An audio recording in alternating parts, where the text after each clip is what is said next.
चार राजा 345 वर्ष तक इस धराधाम में राज्य करेंगे। इसके बाद सुशर्मा को मारकर उसका नौकर जिसका नाम होगा बलि, वो बलि नाम का राजा कुछ समय तक राज्य करेगा भैया। इसके बाद में उसका भाई जिसका नाम कृष्ण है वो राजा बनकर के राज्य करेगा। इस वंश के अंत में लोमाभी राजा होंगे।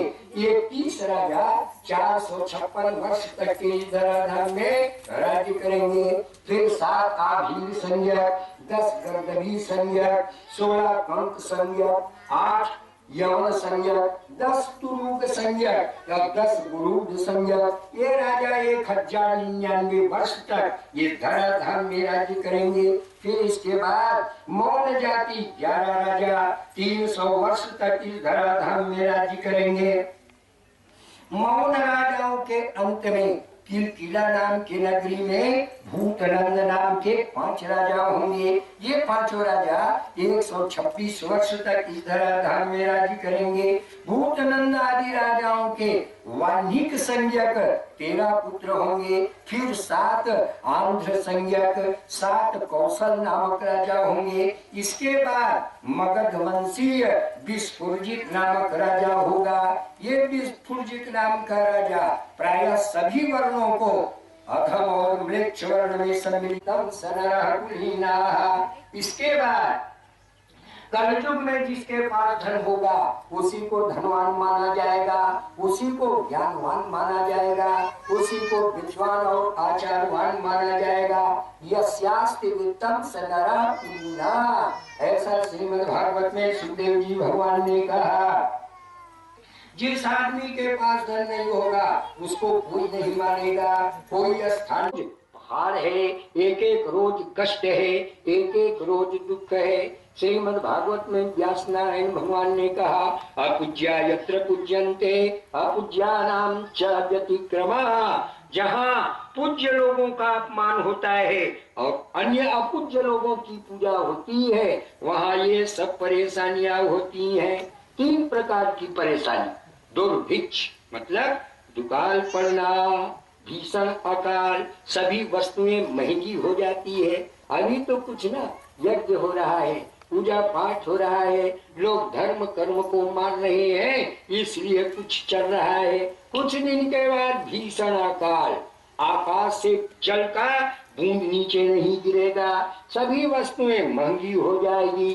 दूसरा मरण, बस दुर्घटना, रेल दुर्घटना, विमान दुर्घटना, भूकंप होना, ये कल्पनातीत संहार होगा। और हिंसा की तरह होते हैं, वो सोचते हैं कि मैं मरूंगा, अन्यथा कभी कोई आदमी मरता नहीं, केवल आत्मा मरती है। शरीर मर, आत्मा हमेशा अखंड अजर अमर रहती है, शरीर मरता है।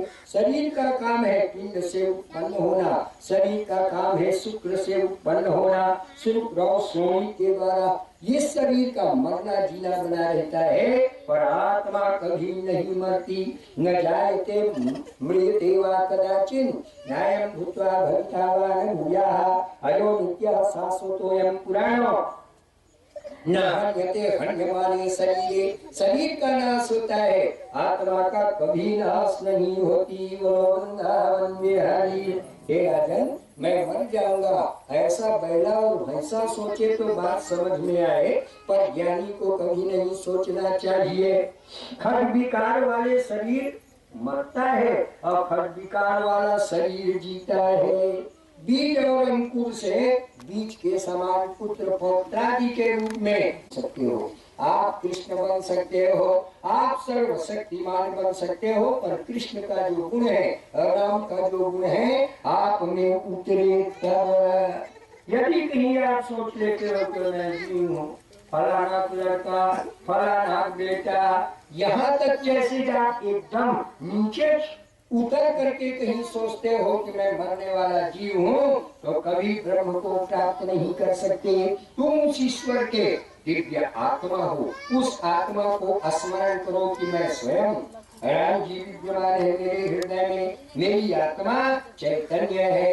आत्मा कभी मरती नहीं, आत्मा कभी जलती नहीं। आत्मा को पानी डुबा नहीं सकता, आग जला नहीं सकती। नैनम छिन्दन्ति शस्त्राणि का जो सांप था वो स्वर्ग लोक से नीचे आया। नीचे आने के बाद वो सांप ब्राह्मण का रूप धारण कर दिया। बोलो वृंदावन बिहारी लाल की जय। वो ब्राह्मण स्नान किया, धोती पहना, सांप दक्षिण ब्राह्मण के भेष में चला।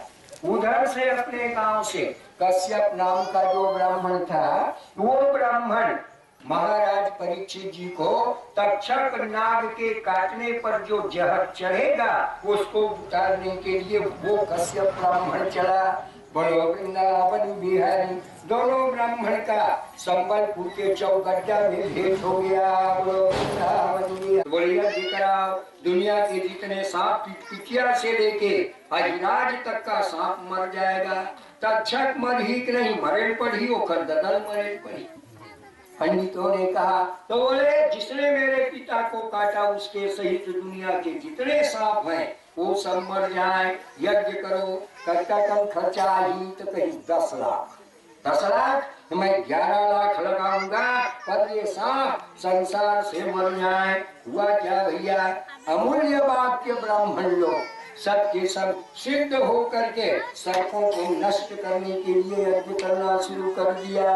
हुआ क्या, जब यज्ञ शुरू हुआ ना, सर्प सत्र यज्ञ प्रारंभ हुआ। पिटिया से लेकर जितने सांप थे सबके सब सर्पाय नमः स्वाहा, सर्पाय नमः स्वाहा, फणिराय नमः स्वाहा, फणिराय नमः स्वाहा। इस मंत्र के द्वारा जहाँ सर्पाप सर्प सर्प भद्रम के कहते हुए फणिराय नमः स्वाहा, इस मंत्र के द्वारा पिटिया से लेकर जितने लाल हरा नीला पीला काला चितकबरा सफेद दुनिया में जितने प्रकार के रंग है उतने प्रकार के सांप हैं, वो सब सांप गिरना शुरू हो गया। त्राही मच गया। जब सब सांप गिरने लगा तो जन्मेजय जी पूछे वो दुष्ट सांप कहाँ है तक्षक?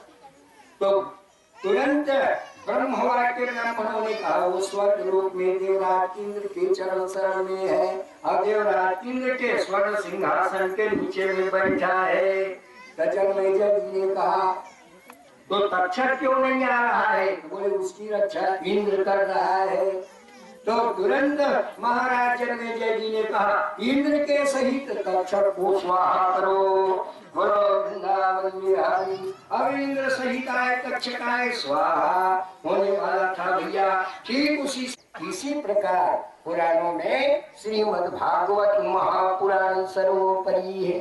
मेरे भाई बहन, 7 रोज तक हम आपको जिस भगवान के दैदीप्यमान चरित्रों को सुनाए, जिस भगवान के मंगलमय नामों के कीर्तन करने पर मानव मात्र का कल्याण हो जाता है, समस्त पाप दूर हो जाते हैं, उस भगवान के चरणों में नमन प्रणाम वंदन जब कोई आदमी करता है तो सारे दुख नष्ट हो जाते हैं।